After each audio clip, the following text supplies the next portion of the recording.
The following edition of Connecticut Valley Views is made possible by Windsor Federal Savings, with offices in Windsor, Bloomfield, Granby, and East Windsor. Neighbors helping neighbors since 1936.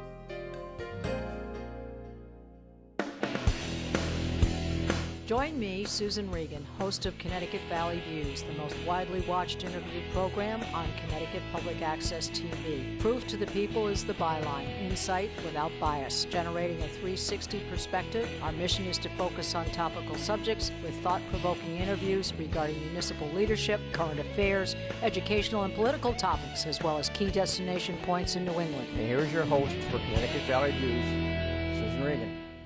Hello, and thank you for joining me today. It is a great pleasure to be downtown in Hartford at the Hartford Courant. And my guest today is Rick Daniels. He is the publisher of the Hartford Courant. I'm delighted to be here with you, Rick. Good morning. Yeah. Great to have you. Yeah, thank you.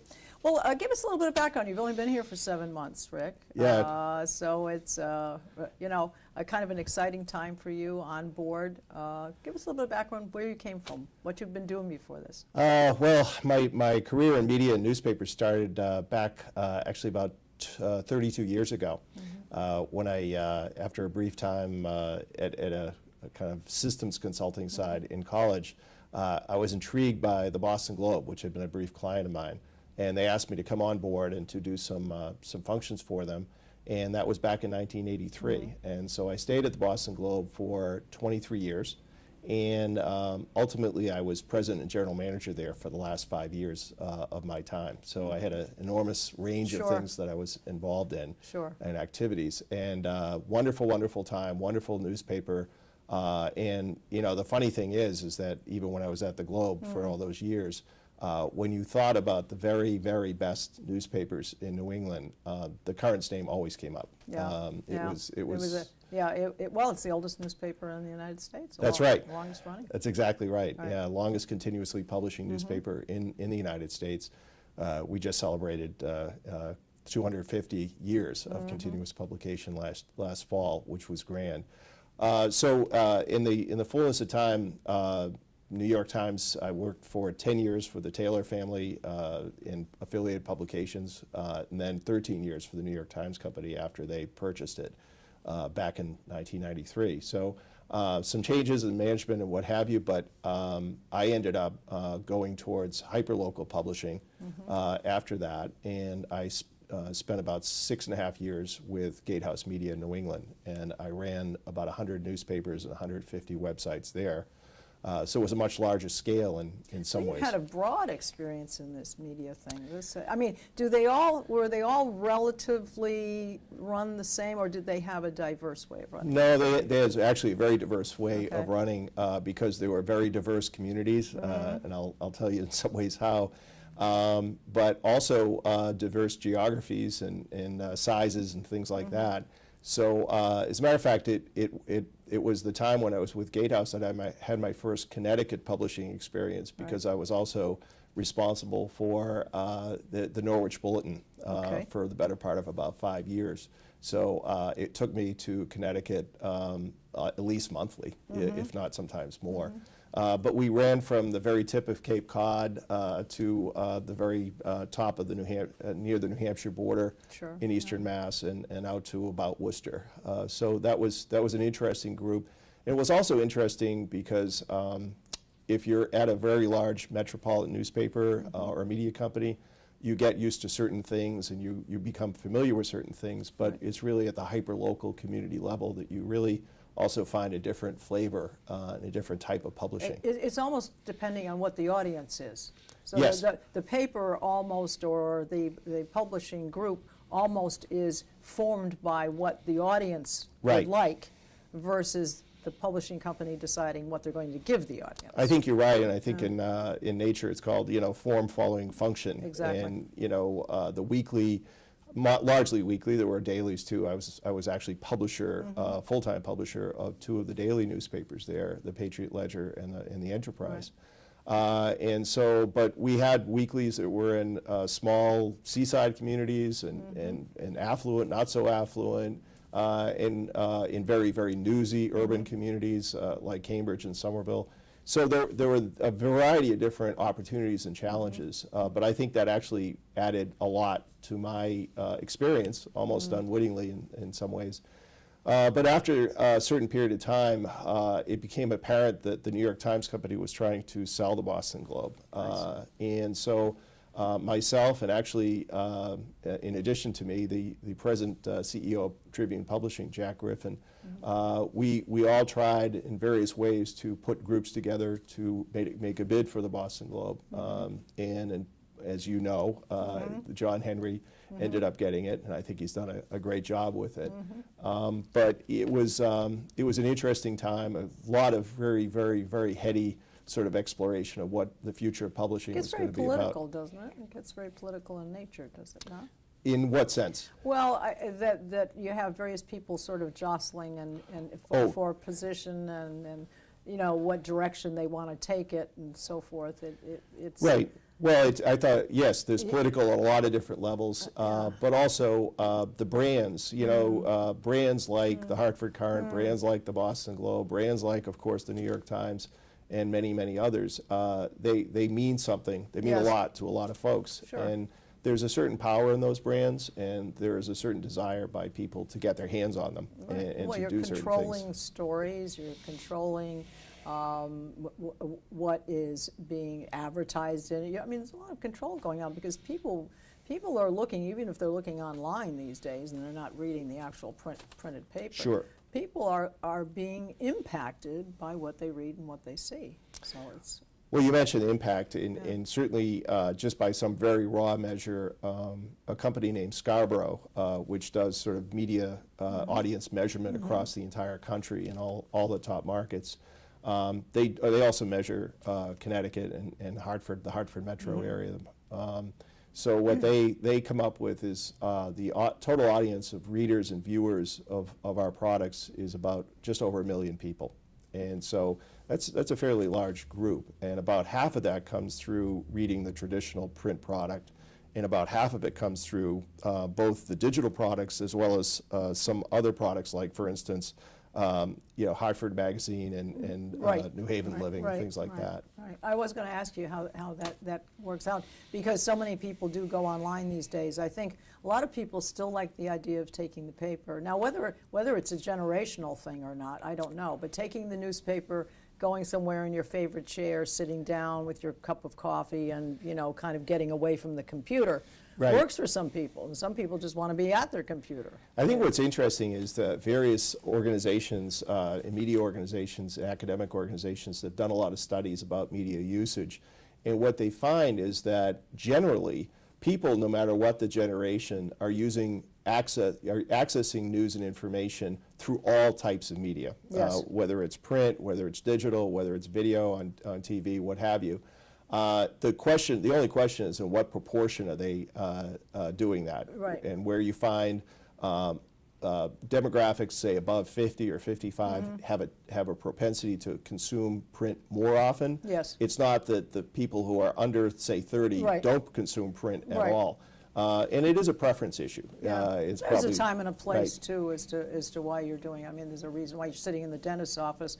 You may not be looking at your computer. You're there with a magazine. So it all exactly. depends, you know. But my wife and I just recently had a trip to the West Coast for a friend's son's wedding, and so I had my tablet and I was able to take a look at every page of the Hartford Courant every day, as well as other publications too. So, you know, the one thing, you know, clearly there has been a change in the business model, and it continues to change. We can talk about that some more. But one of the things that has also happened is the ubiquity of access has been much, much improved by digital access. Certainly.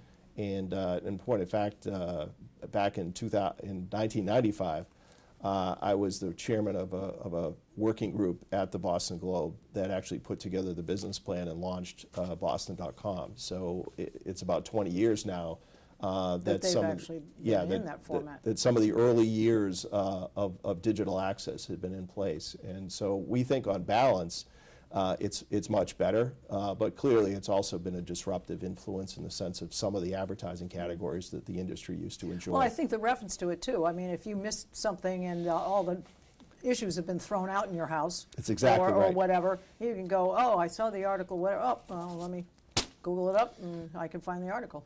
Yeah, the technologists call that the long tail, Yes. where you basically publish some information that is very relevant, very useful to somebody, but if it's so ephemeral, if it's frankly in a print edition only. Virtually all of what we have goes in both print and the digital form. So it is accessible for a lot longer time. And for it those. can be a benefit to people, and it can also be, it can actually cause harm simply because people can go back very easily and say, this is what you said, this is what I read, this, you know, you can go back and reach back for that Well, information very easily. You're right, and also something that has been a staple of publishing for hundreds of years probably has been, in one form or another, the police blotter. And what used to happen is that the police blotter was published, and that piece of paper kind of came and went, or maybe went into an Sure. archive in, Right. in a library.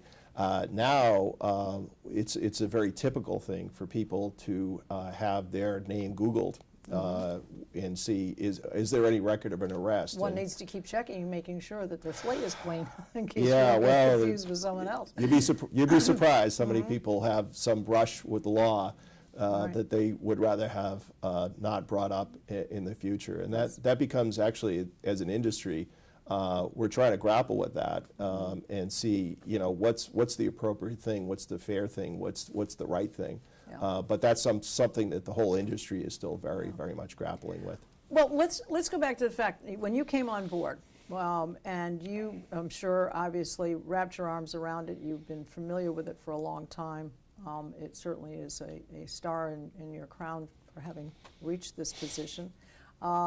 What did you see as the greatest challenge or the objective that you wanted to see happen with the paper when you arrived here?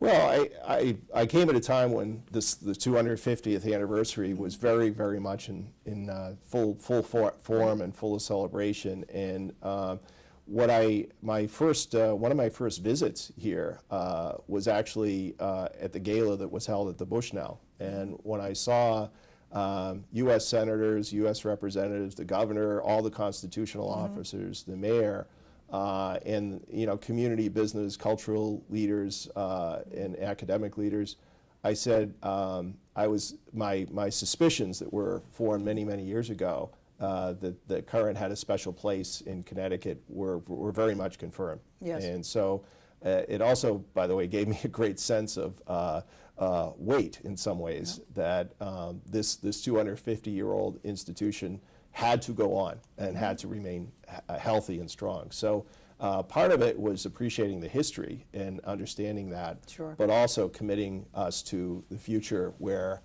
the business is strong and the journalism is strong and the influence is strong. It's quite a responsibility, actually, because people are looking to you to make sure that what you're publishing, what you're saying, the message that's going out, even the political view of the paper, I think people are watching closely how that goes, and does it change when there's a new person taking over, or the influence of that.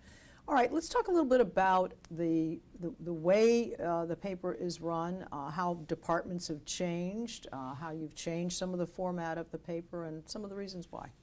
Well, the paper is essentially very similar to what it was some months ago. Of course, over the years, things have changed tremendously as an industry.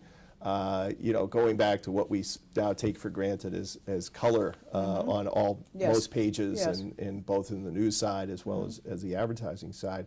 But the funny thing is, and I think I was actually just talking with our editor, Andrew Julian, this morning, and the ritual of putting together or deciding what was going to go on the front page was almost religious-like Yes. for years and years and years. And now, what the most important question is, or what are the stories that we're going to cover? What are the most important events? How are we going to cover them? Who's going to cover them? What are the most important priorities today and this week and this month for the newspaper?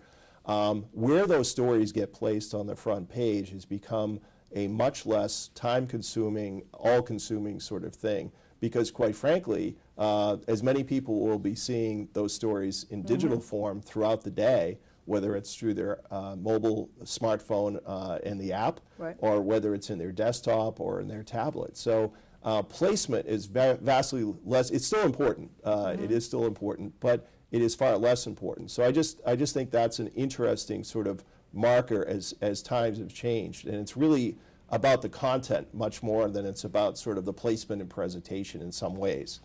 That said, visuals remain very, very important. Oh, pictures tell 1,000 words, of course. Pictures tell Draws you 1,000 to the words, article. and videos might tell 2,000 words. That's true. That's true. Because as a point of fact, we're trying to put up, and pretty successfully, we're probably putting up a half a dozen videos any given day. So our photojournalists who used to be great at still pictures, and it's really a point of a great pride for us to have the photojournalism that we have. They are now videographers, every one of them, as much as they're still camera photojournalists. So, and all of our reporters virtually are equipped with smartphones, and depending on the scene and the issue, they will get various clips or various shots when they're out there.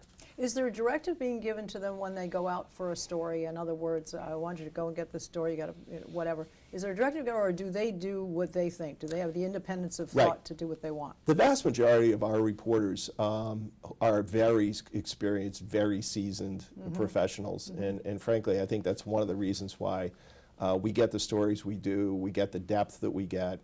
So they know typically. Now, we do offer training on a very frequent basis of what the latest digital methods are and what the latest digital skills are. And if they need that training or updating, you can send Yeah, them we to school give for we it give it or- to everybody in the newsroom, Okay. frankly. But if they have a particular desire, then we have clusters of people within the newsroom who have a special kind of depth, whether it is in video, whether it's in social media, whether it's in how to post, how to make headlines and the leads of stories, the first sentence or two. In a way, how to write those in a way that will more often and more reliably be discovered by search engines, for Yes. instance, and so that they're surfaced, more frequently. Which is very important, because every time some piece, some word or something that comes up and it's all relevant, boy, you can get a vast amount of information from that. You put that in and you're going to Well, it's point of fact. Again, placement used to be the question, and it used to be what was now on the it's front the word page. in the headline that's Right. yeah. Oftentimes now, between search and also social media, that's perhaps what's going on today and the last little while.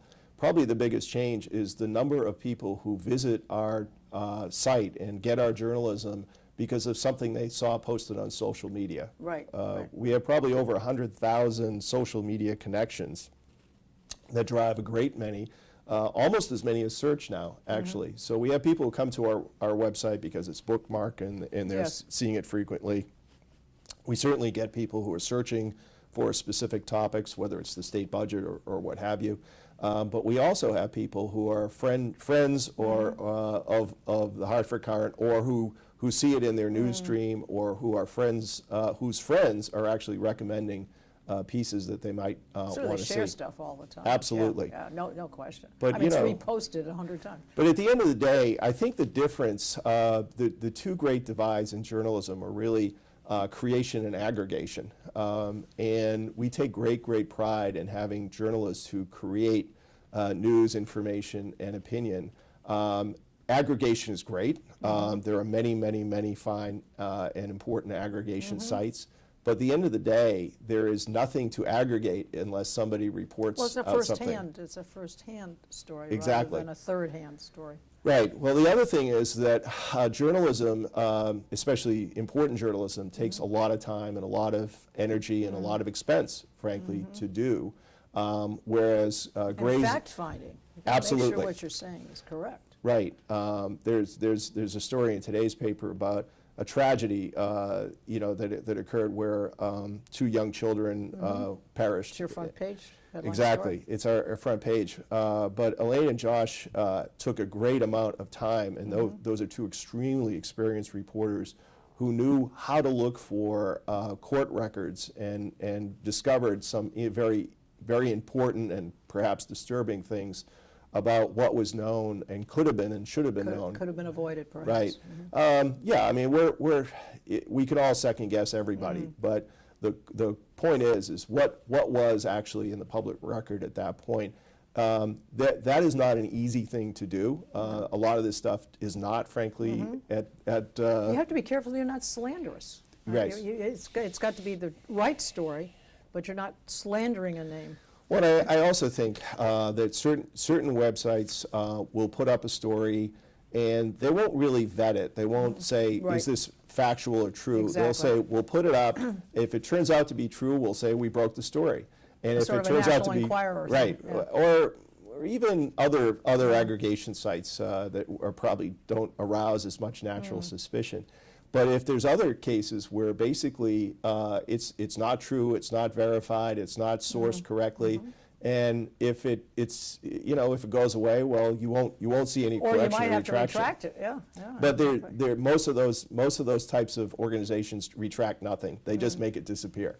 We have that responsibility as a public record, and we try very, very, very hard to follow high standards in terms of journalism. Are we perfect? No, nobody is. Nobody ever will be. But we try very, very hard, and that includes sometimes legal scrub and legal review when that's appropriate. Yeah, well, this leads me, it's a perfect segue to it. When these stories are written, whatever stories they are, but mostly of political nature, in your opinion, do you feel, and I'm not talking about the Harford Courant specifically right now, but generally speaking, does the media, whether it's TV, radio, or print media, or anything that is on the internet, do you think it is driving people's opinions, or do you think it is reflecting people's opinions? Because there are many people who claim the fact that people think what they do because they read what they read. They go on Facebook, and that's their newspaper.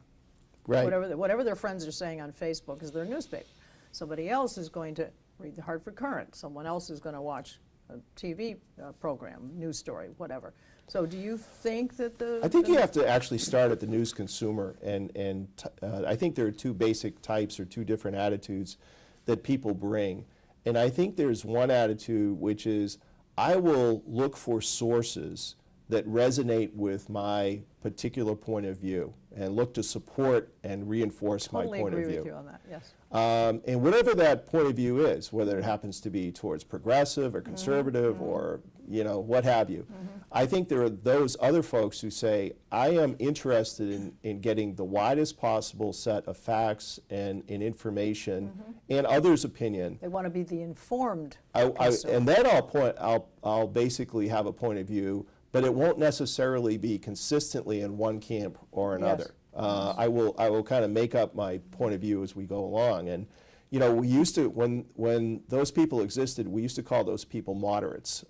And now I think the litmus test, especially for politicians and especially at the national level, and you see how riven Congress is that I think more people are falling into the former category, which is basically I'll go to those news sources and opinion sources which will essentially reinforce and support my predilection towards one side or another.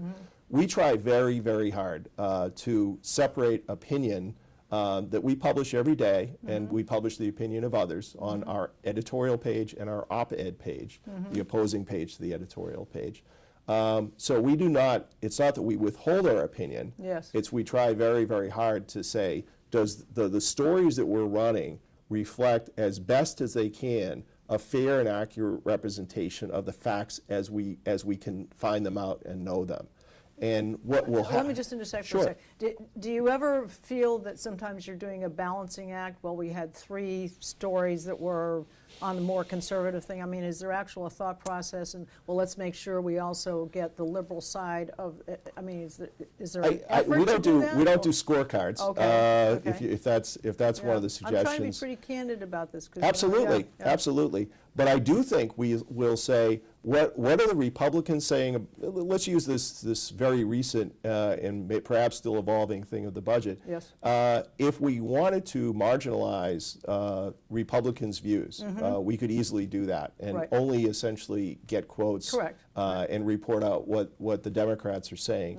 We could do it the other way as well. Yes. We could talked to Republicans who, by and large, were disaffected and complaining, yep, right. and we could do that. I think if you read most of our main stories about where the budget was, I think we got a tremendous amount of information and opinion from both sides. Yes, I would agree with that, because I read it pretty thoroughly. Because it makes for a longer story, it makes for a somewhat more complex story, and it doesn't allow one to as easily come to a quick conclusion and say, well, they're right and they're wrong, because the reality is it's much more complex. And the budget is sort of one great example of where there's a lot of struggle between different ideologies, different parties, and frankly, so sometimes we will irritate one side or another. I know, for instance, one of our editorials about a week or so ago chided the Democratic leadership in the legislature for excluding Republicans whole cloth. And I'm sure that didn't go over well with some. Right. On the other hand, if Republicans are coming up with something that we believe, in our opinion side, to be rather silly or supercilious, then we're going to say that as well. Yes. And so I think, I used to work with a colleague named Ellen Goodman, who was a Pulitzer Prize winning columnist at the Globe. And Ellen had a test. She said, whenever I write about something like the Israeli-Palestinian issue, as long as I'm getting about equal amounts of hate mail from both sides, I'm probably in a pretty good spot. That's right. And we don't really try to count that. But I think honestly where you're trying to be. We hear the term fair and balanced. I'm not even sure if it's trademarked these days by a certain news organization. Yes. But that is a principle, even-handedness, accuracy, fairness that we try to live by. Now, what you see depends upon where you sit. Yes. And if you're an extremist in one side or another of the political spectrum, you don't believe that anybody, you don't believe that anybody other than somebody who shares your opinion is in any way fair or balanced. Right. I don't happen to share that opinion. Well, if you're sitting, if you're standing on your mountain, the view you see is the view you see, and when the other person can tell you that the sky has got clouds behind you, but all you can see is clear sky. But I think there's one other element to it. There's another variable involved. There's also the opportunity to have the people you need to talk to, because if the Democrats are very willing to open to having a discussion, giving you an interview, being able to give you some words, and for whatever reason the Republicans have left the House and don't want to talk to anybody right now, well, you've got what you've got. Right. So that's part of it too. We don't have subpoena powers, right, exactly. We can't go knock on people's doors and make them, speak with us. Right. There is a certain art and science to how people to relate to and with reporters and the media and the press. Generally speaking, for people to be successful and get to higher public office, they've figured it out to a certain degree anyway. That's a skill that various folks really have to learn. And there are relationships between certain reporters and certain people in the circles, and and all of that comes into play. Relationships are a big part of it. Well, I'd just like to say, Rick, a couple more comments. Do you see in the coming years for the Hartford Courant, there are some exciting times coming up. Obviously, we've got the elections coming and so forth. Do you see the paper taking on any new slants, new directions that it wants to go, or is this, in other words, do you have a 5-year plan for the paper? Yeah, as I mentioned early in our time together, one of the things that I experienced was about almost 7 years at a company that was based upon hyper-local media, the community by community, town by town, and I have to say that I probably got more calls to my house during that time about various issues that my neighbors or friends were really, really concerned about than all my time at my 23 years at the Boston Globe, which was I think kind of indicative about how much people care about the community. So I think what you'll be seeing in the Courant and from the Courant in the future is really us deeply examining how we go and get and report out local community news and not giving up an inch on the sort of statewide and regional and governmental, business, cultural, sports things that we're currently doing. So that's something that I think people will be seeing a bit of a change in. Well, I have to tell you, I'm so thrilled that we've had the opportunity to speak with you. It's been a real delight, and I'm going to give the website. It's Courant.com. That's pretty easy to get to, and I think most people are already going there anyway. But it's been a great pleasure. Thank you. And Thank you very much, much Susan. for your time. Thank you. And I also want to mention that we are on Facebook, and you can see all of our shows on our website at www.ctvalleyviews.com. This is Susan Regan. Thank you for joining me and bringing proof to the people.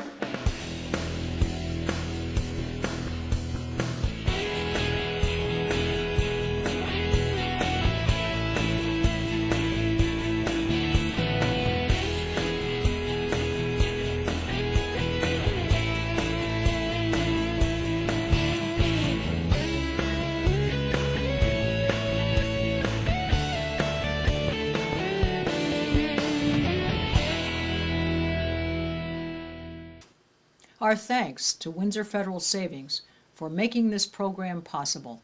Neighbors helping neighbors since 1936.